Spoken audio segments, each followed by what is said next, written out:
sempre reinando, soberano.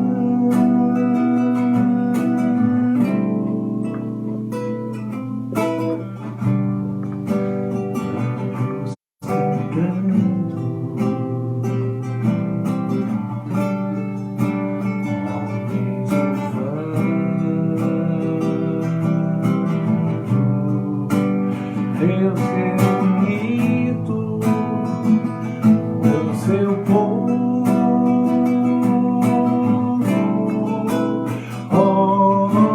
Alfa, Ômega, Cristo, Filho, vem,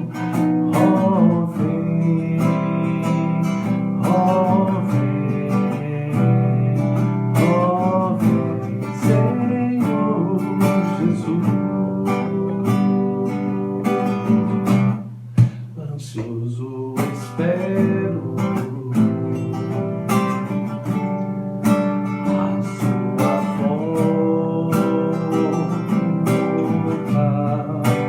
o grande dia em que tudo virá. Então subiremos,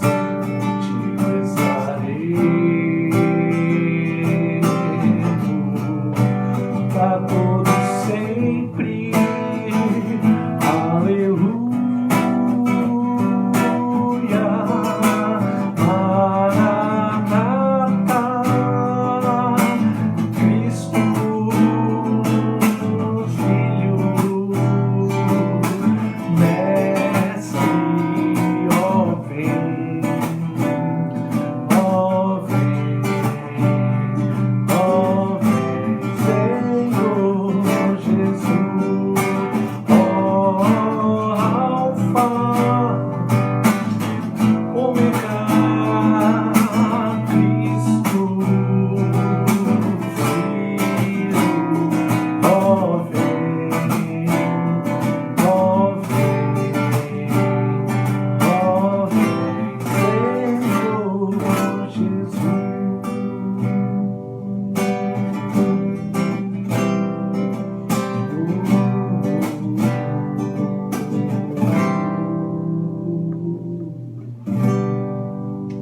Amém.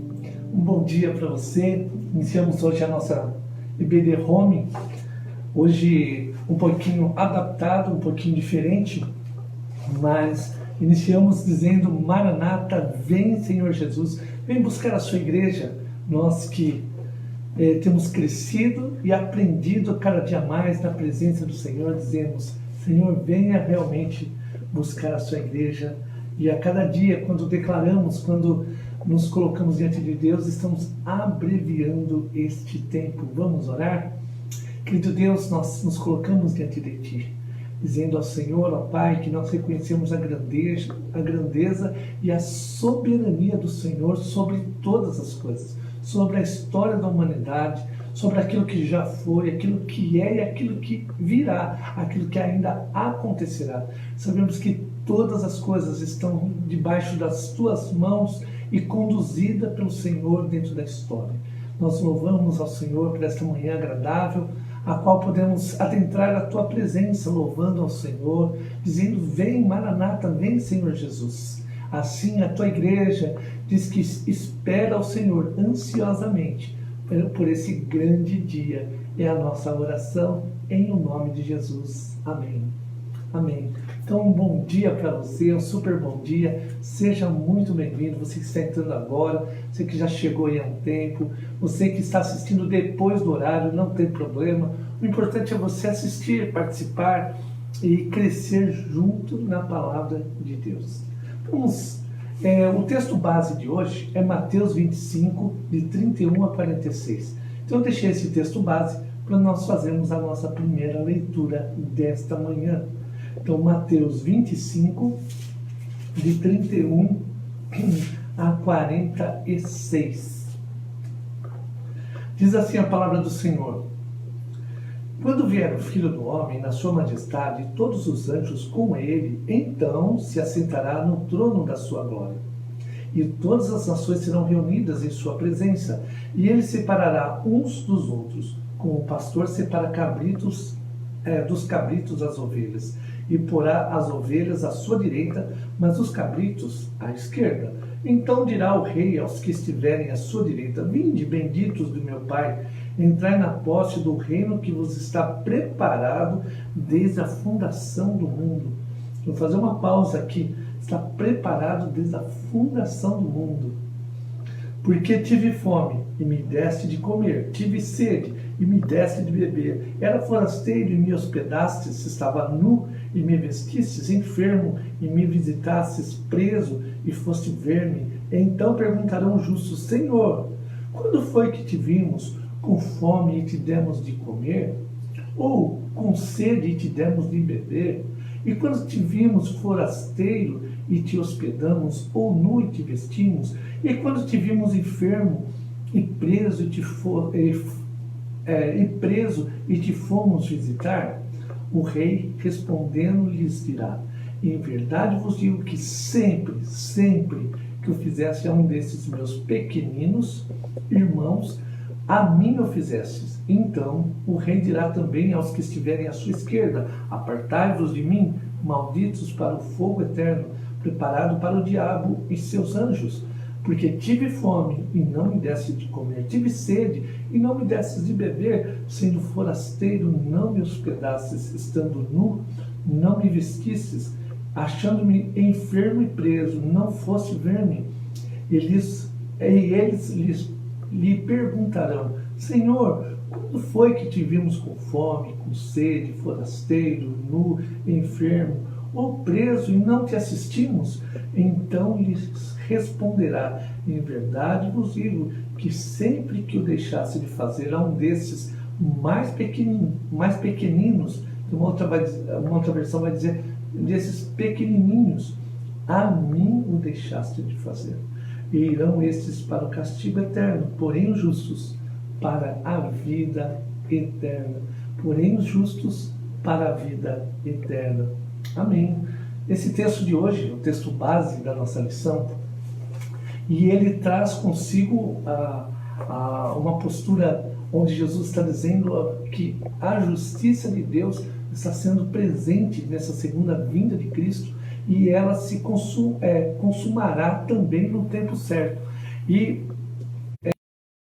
uma linha teológica que diz assim, Deus é bom e no final das contas Deus vai salvar todo mundo. Então, se Deus é bom, Ele vai salvar tanto os ímpios como aqueles que não aceitaram a Cristo, aqueles que nunca buscaram a presença do Senhor ou rejeitaram o Senhor, mas no final das contas Deus salvará todos.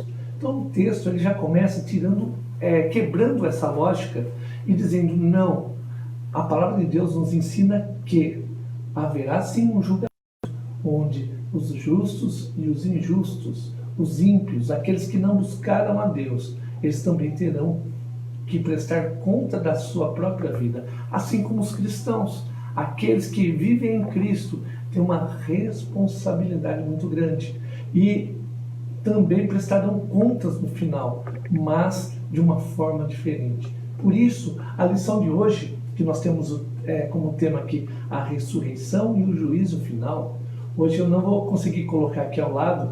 Geralmente você entra, tem o texto ao lado, mas hoje o meu computador eu cedi lá para a igreja, nós estamos fazendo uma alteração para poder produzir a live com mais qualidade, e hoje eu estou gravando diretamente do meu celular.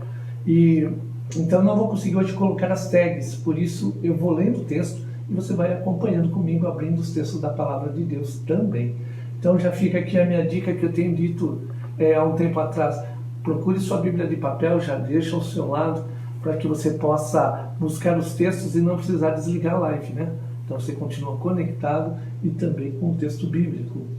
Mas a palavra de Deus, ela nos aponta, sim, que a ressurreição e o juízo final, eles existirão, e eles apontam também para a consumação de todas as coisas em Cristo Jesus. Então, quando haverá a ressurreição?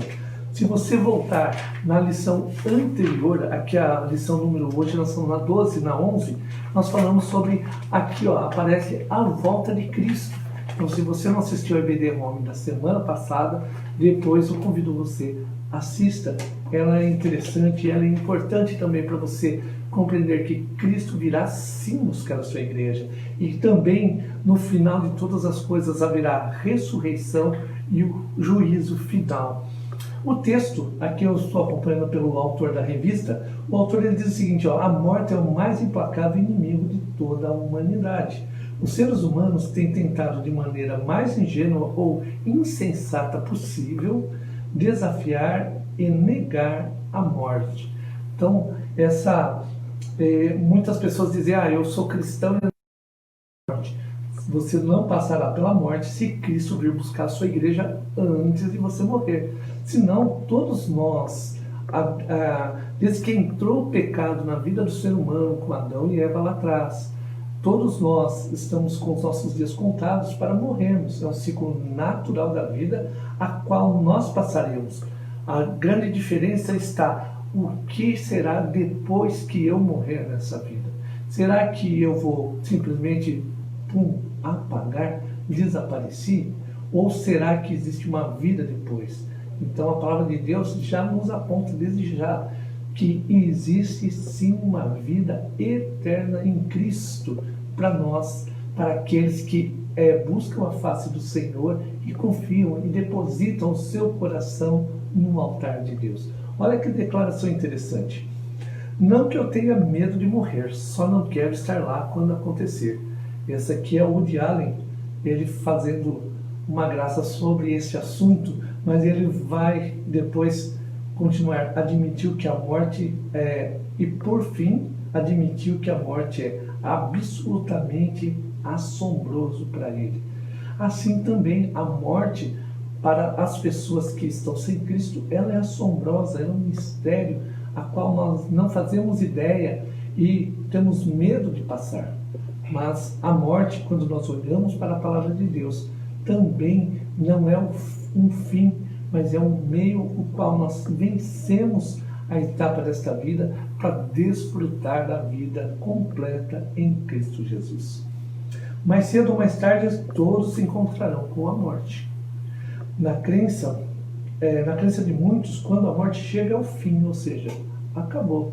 Então, viveu o ciclo, morreu e acabou. Sabemos que Jesus adentrou as portas da morte, ele triunfou sobre o maior inimigo do homem. Ele morreu, mas ao terceiro dia ressurgiu. Por que Jesus ressurge ao terceiro dia? Para mostrar que a morte não tem poder sobre a sua vida e que a vida dele pertence ao Pai, ao próprio Deus. Por isso, quando ele vence a morte, ele é o precursor, é o primeiro a ressuscitar, para dizer, está aqui o caminho, a porta está aberta agora, não há mais barreiras. Por isso, vocês também, meus filhos, meus irmãos, podem adentrar esse caminho. Ele morreu, mas ao terceiro dia ressurgiu, porque ele ressuscitou. Aquele que crê nele pode declarar com esperança: eu sei que o meu Redentor vive e por fim se levantará sobre a terra. Depois, revestido este meu corpo da minha pele, em minha carne verei a Deus. A declaração está em Jó capítulo 19, de 25 a 26. Eu sei que o meu Redentor ele vive, né, a declaração. A morte para os cristãos não é o fim. Então esse ponto é importante. A morte para os cristãos não é o fim. Não é o fim. Cristo venceu a morte, logo não há lugar para medo e insegurança em nosso coração. O túmulo frio não pode detê-lo. Agora o menor e mais fraco crente pode encarar a morte e dizer: onde está, ó morte, a tua vitória? Onde está, ó morte, o teu aguilhão? Essa mesma declaração que Paulo vai fazer em 1 Coríntios, capítulo 15, 55. Vamos abrir esse texto? 1 Coríntios, capítulo 15, o verso é o 55.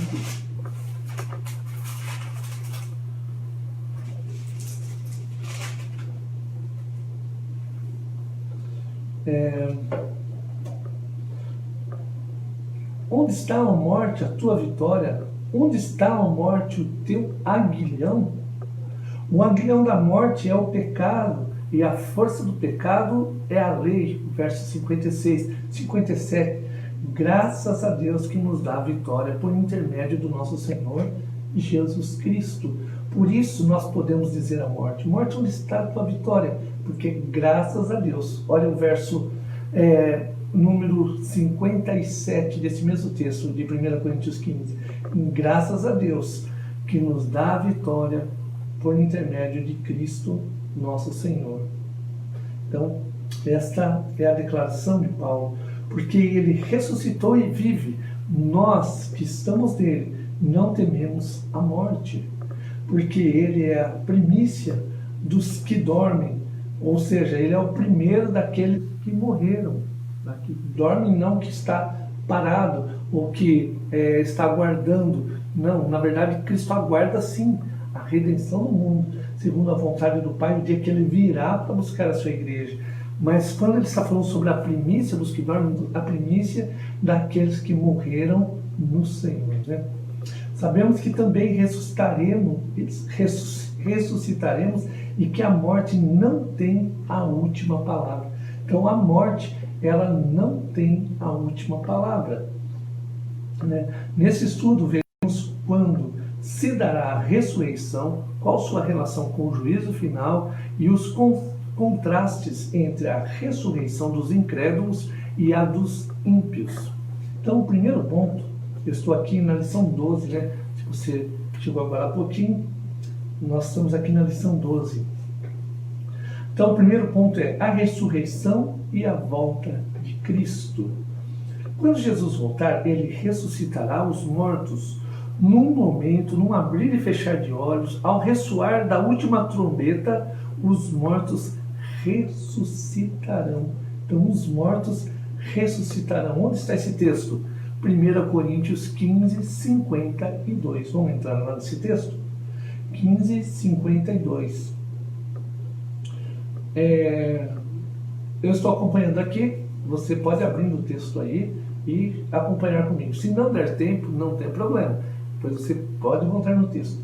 Então, ó, no momento, num abrir e fechar de olhos, ao ressoar da última trombeta, a trombeta soará, os mortos ressuscitarão incorruptíveis e nós seremos transformados. E nós seremos o quê? Transformados. Então a ressurreição acontecerá no último dia, no momento da segunda vinda de Cristo. Ou aqui ele usou de Jesus, por isso eu vou usar Cristo Jesus, Jesus Cristo, então vai aparecer dessa forma. Marta de Betânia declarou: eu sei que ele, Lázaro, né, o seu irmão, há de ressurgir na ressurreição no último dia. Esse texto, a qual aqui Marta está tendo um diálogo com Jesus. Lázaro, seu irmão, havia morrido, havia falecido. E ele já havia sido sepultado. E quando Jesus chega e fala para Marta: Marta, Lázaro não morreu, ele apenas dorme. Ela tem a compreensão naquele momento que Jesus está falando sobre o último dia, lá no final. Mesmo que ela não tivesse a dimensão da volta de Cristo, mas ela já tinha compreendido que Jesus voltaria para buscar a sua igreja. E por isso ela vai fazer essa declaração: eu sei que ele, Lázaro, há de ressurgir na ressurreição no último dia. Então, Marta já tinha compreensão do ensinamento de Jesus. Porque se você fizer o paralelo, mas como Marta saberia? Marta não sabia como isso se daria. Assim, nós também que esperamos e hoje temos a visão completa do Novo Testamento, temos uma visão diferente de Marta que está ali convivendo com Jesus. Mas Marta há compreensão nela que Jesus virá buscar a sua igreja, que todos ressuscitarão no último dia, inclusive Lázaro, inclusive ela, né, e Maria, sua irmã. Então, haverá a ressurreição no último dia. Esse texto, se você quiser acompanhar, João 11, 24. Cristo Jesus, por 4 vezes em um sermão, nos avisa que ele ressuscitará os crentes no último dia. Se você pegar o sermão que está em João, vamos abrir esse texto, ó, João capítulo 6, João capítulo 6, o verso 39 e 40. João capítulo 6, 39 e 40. E a vontade de quem me enviou é esta, que nenhum eu perca de todos os que me deu. Pelo contrário, eu o ressuscitarei no último dia. Olha o 40. De fato, a vontade de meu Pai é que todo homem que vir o Filho e nele crer, que tem a vida eterna, eu o ressuscitarei no último dia. Aqui está aquela declaração que eu comentei no início da lição, que no último dia, aqueles que estão em Cristo, quando ele fala, de fato, a vontade de meu Pai é que todo o homem que vir o Filho e nele crer, ou seja, essa bênção da segunda vinda está implícita para todos aqueles que crerem no Senhor. Porque para aqueles que não têm a Cristo, o último dia, o dia da ressurreição, terá, ao contrário, um peso diferente. E um peso, segundo a palavra, terrível. Olha o verso 44 e 54. Olha o 44. Ninguém pode vir a mim se o Pai que me enviou não o trouxer, e eu o ressuscitarei no último dia. Então ninguém pode ir a Cristo se o Pai não der. Por isso, aqui também cabe uma responsabilidade à igreja. A igreja de interceder. Porque às vezes nós olhamos para algumas pessoas e dizemos, ela não aceita Cristo, ela não muda, ela não quer uma mudança. Mas eu quero dizer para você que quando nós colocamos o nome das pessoas em oração, clamamos ao Senhor, mesmo que não seja por mim e por você, mas Deus levantará uma pessoa para usar para que a pessoa que você ora, o alvo da sua oração, ela seja alcançada. Por isso eu creio que a oração dos irmãos, dos cristãos, é uma oração essencial, para a evangelização e até mesmo a nível de missão da igreja. Quando nós oramos pelos povos não alcançados, pessoas que ainda não têm a Cristo, não foram alcançados. Às vezes, o povo não alcançado que nós precisamos orar é o nosso bairro. Nós pensamos o bairro onde a igreja está plantada, no Cafezal. O bairro que nós estamos plantados, nós precisamos orar para que Deus mova o coração das pessoas. Talvez você pense, mas tem tantas igrejas lá no bairro, mas eu pergunto, mesmo que tem igreja se reunindo, as igrejas têm orado pelas pessoas que não foram alcançadas? Uma responsabilidade muito grande. Olha o verso 54. Quem comer a minha carne e beber do meu sangue tem a vida eterna, e eu o ressuscitarei no último dia. Olha, 4 vezes a mesma declaração nesse único texto, nesse sermão de Jesus. Então, é importante, vou dizer que é mais que importante, é necessário que a igreja tenha essa confiança e tenha essa visão sobre a volta de Cristo e que todos ressuscitarão diante do Senhor. Continuando o texto. O Senhor declarou, não vos maravilheis com isto, porque vem a hora em que todos os que se acham nos túmulos ouvirão a sua voz e sairão. Ainda, vamos ler esse texto? 5:28, né? João 5:28. Eu estou aqui com a minha Bíblia de papel, então os textos estão todos na mão aqui, ficou facinho. Então, João 5:28.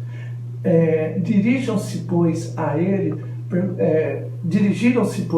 perguntando, que faremos para realizar as obras de Deus? Respondeu-lhes, a obra de Deus é esta, que creais aquele que me foi enviado. Deixa eu voltar aqui que eu estou lendo o texto errado. Eu estou lendo no capítulo 6, é o 5. Agora sim achei o texto aqui, irmãos. Ó. Não vos maravilheis disto, porque vem a hora em que todos os que se acham nos túmulos ouvirão a sua voz e sairão. 29. Os que tiverem feito o bem para a ressurreição da vida, e os que tiverem praticado o mal para a ressurreição do juízo. Aqui o texto continuando. Ainda que não saibamos quanto tempo durará essa hora, percebemos que não há nenhuma distinção de tempo apresentado nesses versículos ou em outro lugar da Bíblia. Como que vai acontecer isso? Haverá um espaço? Ressuscitou, depois vai viver tanto tempo para o julgamento? A palavra de Deus não gera margem para espaço, ou seja, simultâneo. Não se fala de duas ressurreições em tempos distintos. Então eles ressuscitam, vivem mais um tempo, morrem, depois ressuscitam de novo para o juízo. A palavra de Deus também não dá margem para isso. Então eles ressuscitarão apenas uma única vez. Uma única vez. Quando chegar o tempo, a hora, o último dia, todos ressurgirão. Ao ouvirem a voz do Senhor, os crentes ressuscitarão para a alegria eterna. Então os crentes, aqueles que estão em Cristo, ressuscitarão para a alegria eterna. Agora olha o outro lado, os ímpios também ressuscitarão, mas com um peso maior, mas para a eterna condenação. Então haverá uma condenação para aqueles que não têm a Cristo. Paulo endossa esse entendimento, tendo esperança em Deus, como também esses a têm, de que haverá ressurreição tanto de justos como de injustos. Esse texto em Atos 24:15. Ele não menciona ressurreições, ele diz haverá uma ressurreição, haverá ressurreição. Então, ele não menciona ressurreições distintas, mas ressurreição, ou seja, tanto para os justos como injustos, esses todos ressuscitarão. A ressurreição se dará na segunda vinda de Cristo, tratando da manifestação futura do Senhor. Paulo ainda vai declarar: quando do céu se manifestar o Senhor Jesus com os anjos do seu poder, em chama e de fogo, tomando vingança contra os que não conhecem a Deus e contra os que não obedecem ao Evangelho de nosso Senhor Jesus, estes sofrerão penalidade de eterna destruição, banidos da face do Senhor e da glória do seu poder, quando vier para ser glorificado nos seus santos e ser admirado em todos os que creram naquele dia, porquanto foi crido entre vós o nosso testemunho. Esse texto que eu li está em 2 Tessalonicenses 1, de 7 a 10. Então, quando todos se apresentarão diante da face do Senhor, por isso, essa grande advertência. Repare que os dois eventos, a ressurreição e o julgamento dos ímpios, acontecerão na vinda de Cristo. Então, Cristo virá uma única vez e acontecerá esse julgamento. A única ressurreição geral inclui ambos, o justo e o injusto. Todos, crentes e incrédulos, serão ressuscitados juntos, isto é, na mesma hora. Após essa ressurreição geral, virá o juízo. Então, depois dessa ressurreição, virá o juízo. Aqui, ontem, eu não sei se é por causa do tema, né?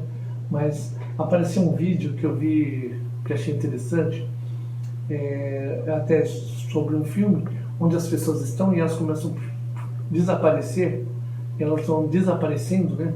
Então elas estão lá, por exemplo, a mãe estava com a filha arrumando a cama. Quando elas jogam um lençol, cai o lençol, elas desapareceram. O pastor estava orando com um grupo, de repente o pastor desapareceu e também alguns irmãos que estavam ali desapareceram. Essa visão é uma visão de Hollywood, essa visão que as pessoas vão simplesmente desaparecer.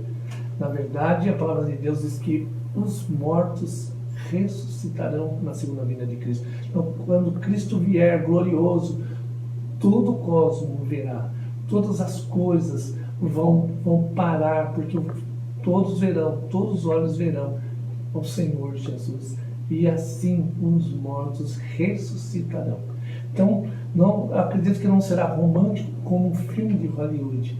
Por isso, quando nós falamos até mesmo sobre o fim de todas as coisas, há uma responsabilidade muito grande a qual nós estamos conversando, uma bênção imensurável e também uma responsabilidade gigantesca para a igreja de Cristo. 2. A ressurreição e o juízo. O apóstolo Paulo descreve a ressurreição dos mortos. Então a descrição dele é assim, o apóstolo João descreve a ressurreição dos mortos. Vi um grande trono branco e aquele que nele se assenta, de cuja presença fugiram a terra e o céu, e não se achou lugar neles. Vi também os mortos, os grandes e os pequenos, postos em pé diante do trono. Então se abriram livros. Ainda outro livro, o livro da vida, foi aberto, e os mortos foram julgados segundo as suas obras. Os mortos, observe aqui que há um plural. Os mortos foram julgados segundo as suas obras, conforme o que se achava escrito nos livros. Deu o mar os mortos que neles estavam. A morte e o além entregaram os mortos que neles havia, e foram julgados, um por um, segundo as suas obras. Então, a morte e o inferno foram lançados para dentro do lago do fogo. Esta é a segunda morte, o lago de fogo. Deixa eu pausar aqui. Ainda falta um trechinho que talvez seja interessante. E se alguém não foi achado inscrito no livro da vida, esse foi lançado para dentro do lago de fogo. Aqui há uma cena todos diante de Deus, e João está vendo essa cena. Então, uma cena no qual está relatando para a gente que eles veem todas as pessoas. E ali há um grande julgamento.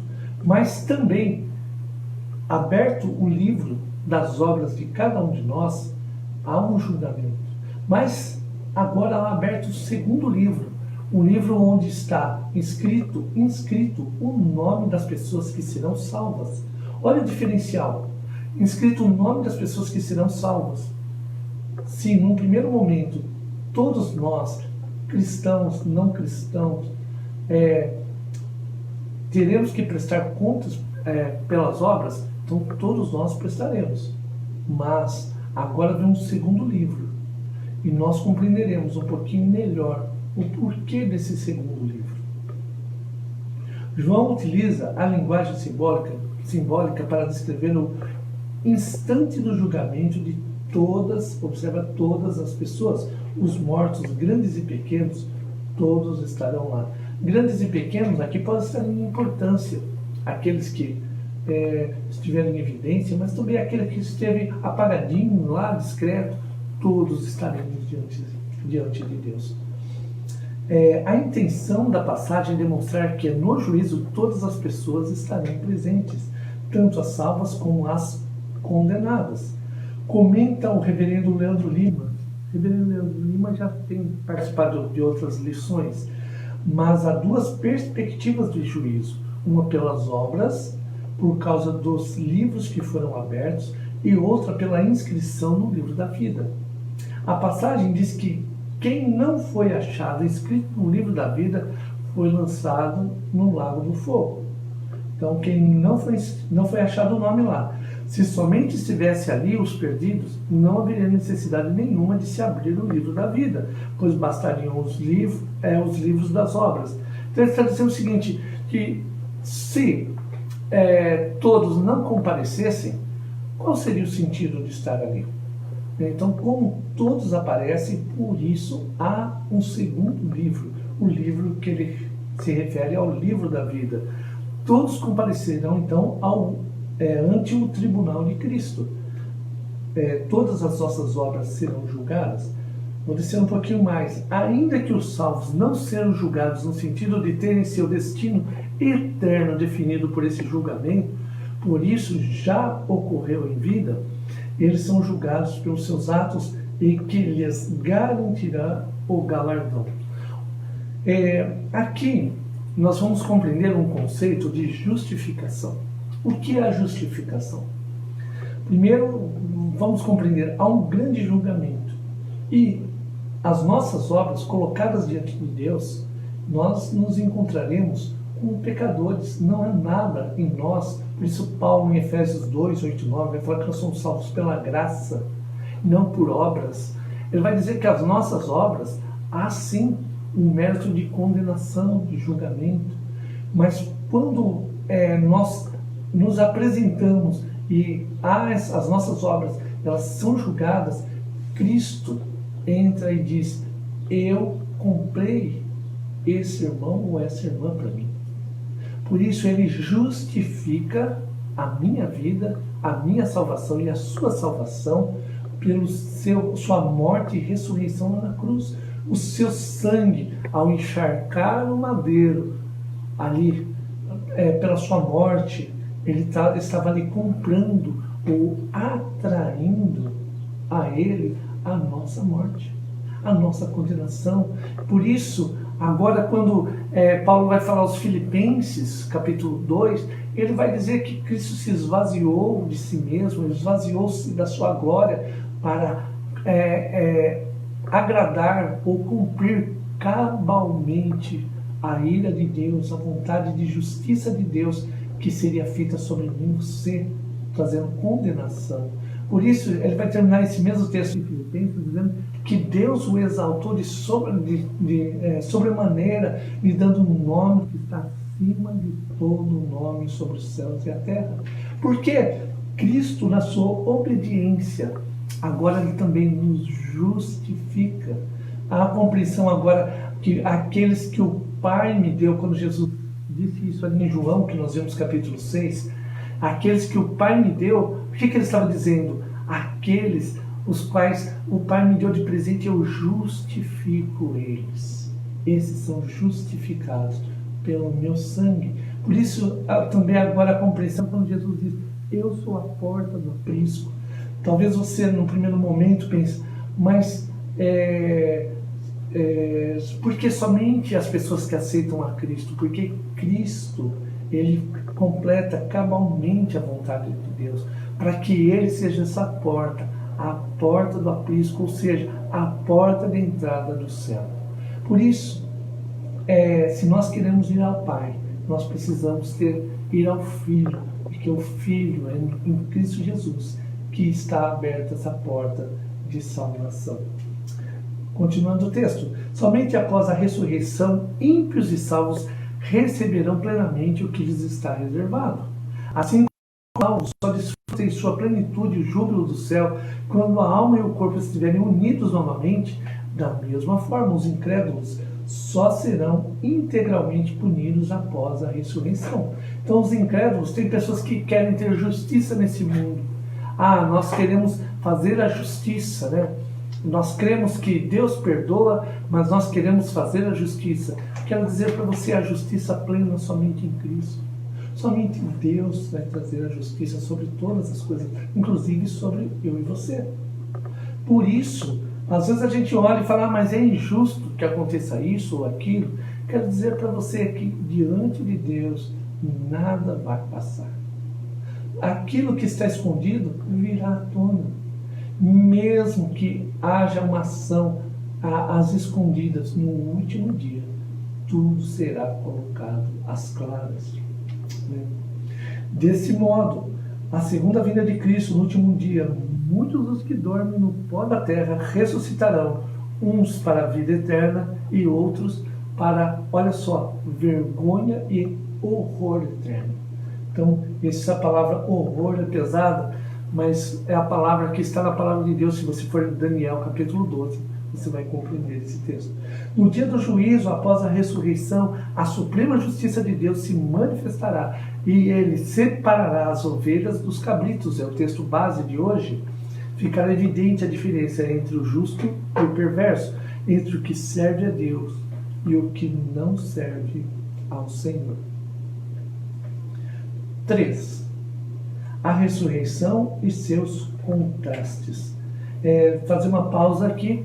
Se você tem alguma dúvida, alguma pergunta, manda na live, que no tempo oportuno eu vou estar respondendo você. Voltemos ao grande contraste entre a ressurreição e condenação dos ímpios e a ressurreição e salvação dos crentes. Algumas passagens apresentam a aparência dos reprovados depois de ressurretos, tanto quanto as agonias a que as almas e corpos estarão sujeitos. Então, olha o texto ainda em Daniel. Muitos dos que dormem no pó da terra ressuscitarão, para a vergonha e horror eterno. Continuando aqui, porque o seu verme nunca morrerá, nem o fogo se apagará, e eles serão um horror para toda a carne. Esse texto é em Isaías 66, 24. Serão todos lançados para fora, nas trevas, ali haverá choro e ranger de dentes. Mateus 8, 12. Serão atormentados de dia e de noite, pelos séculos dos séculos. Apocalipse 20, 10. Vejamos agora que as Escrituras ensinam sobre os remidos e seus corpos ressurretos. Primeiro eles resplandecerão como o fulgor do firmamento. E os que a muitos conduzirem à justiça, com as estrelas sempre e eternamente, é o mesmo texto de Daniel 12. Seremos então portadores da imagem do celestial. Essa imagem do celestial, por que a imagem do celestial? Porque Cristo agora nos dará um novo corpo, um corpo ressurreto. Esse corpo vai envelhecer? Não. Esse corpo vai ter o processo de nascer, crescer, até chegar no final da vida? Não. Ele será um único corpo, um corpo chamado corpo ressurreto. Lá ninguém vai reclamar da cor do cabelo, da falta do cabelo, da cor dos olhos. Eu queria ter olhos azuis, queria ter olhos castanhos. Lá não haverá nada disso. Essa preocupação já não existirá mais para nós. Olha só, 1 Coríntios 15, se você quiser abrir, 1 Coríntios 15, 49. Vou trazer minha Bíblia mais pertinho aqui, ó. 15, 49.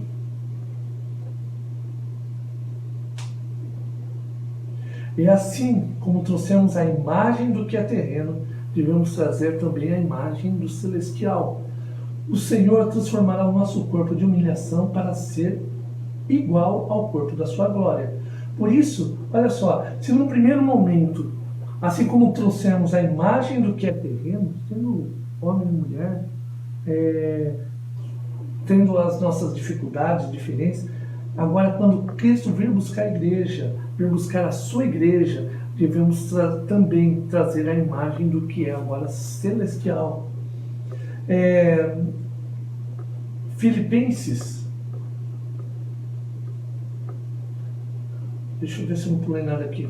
Eu pulei, perdão, vamos só. O Senhor transformará nosso corpo de humilhação para ser igual ao corpo da sua glória. Agora, Filipenses 3, 21. Filipenses 3, 21.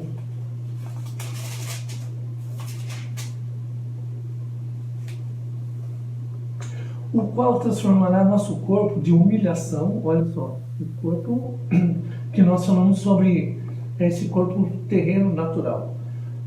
O qual transformará nosso corpo de humilhação para ser igual ao corpo da sua glória, ou seja, o corpo de Cristo, segundo a eficácia do poder que ele tem de até subordinar a si mesmo todas as coisas. Então, o que ele está dizendo? Quando Cristo voltar, nós teremos o nosso corpo transformados. Seremos semelhantes a ele, porque haveremos de vê-lo como ele é. 1 João 3, 21. É para 3, 2. Eu coloquei um número em cima. 1 Coríntios 3, 2. Amados, agora somos filhos de Deus e ainda não se manifestou o que haveremos de ser. Então, você está vivendo, mas ainda não se manifestou o que haveremos de ser. Sabemos que quando ele se manifestar, seremos semelhantes a ele, porque haveremos de vê-lo como ele é. Então, nós só veremos a Deus e a Cristo glorificado se nós tivermos o nosso corpo também glorificado. Lhes enxugará dos olhos toda lágrima, e a morte já não existirá. Já não haverá luto, nem pranto, nem dor, porque as primeiras coisas passaram. Apocalipse 21, 4. Apocalipse 21, 4. Ele diz: enxugará dos olhos toda lágrima, e a morte já não existirá, já não haverá luto, nem pranto, nem dor, porque as primeiras coisas passaram. Observou William Hendricks. Esse Hendricks é um comentarista bíblico. Ele vai dizer o seguinte: que tremendo contraste, que tremendo contraste. Por um lado, pecado e agonia, expresso em todos os rostos, e por outro, nada além de santidade e glória. O pecado, agora ele vai aflorar mesmo, ele vai ser colocado diante de todas as pessoas. Por outro lado, agora iluminados pelo Senhor, com um corpo resplandecido, nós seremos a representação, a personificação da graça e da glória de Deus. Com base em 1 Coríntios 15, 42, vamos voltar lá em 1 Coríntios 15, de 42 a 44. Então, se ele vai usar como base, nós vamos ler esse texto.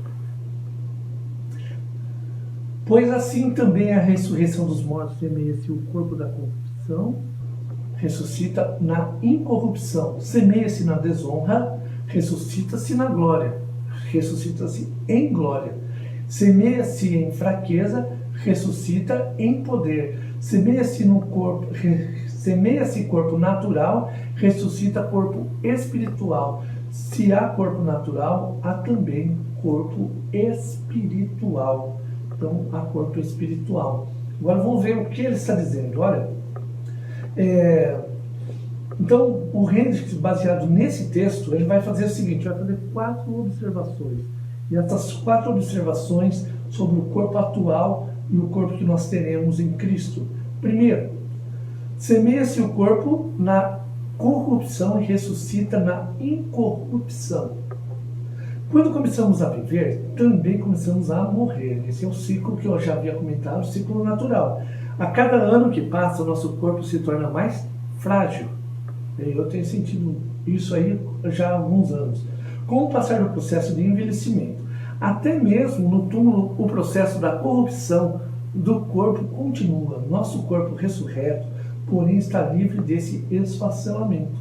Então, no corpo ressurreto, não haverá mais esse declínio do nosso corpo. Ele será caracterizado por vigor e vitalidade.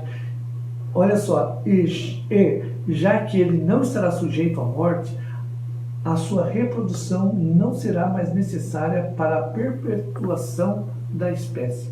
Então, haverá necessidade de ter filhos, há uma compreensão que não haverá mais essa questão de ter filhos. Então, o que a humanidade será. Portanto, a relação matrimônio, ela vai cessar. Haverá matrimônio no céu. Alguns perguntam: pastor, eu sou casado aqui nessa terra, eu e a minha esposa, vice-versa.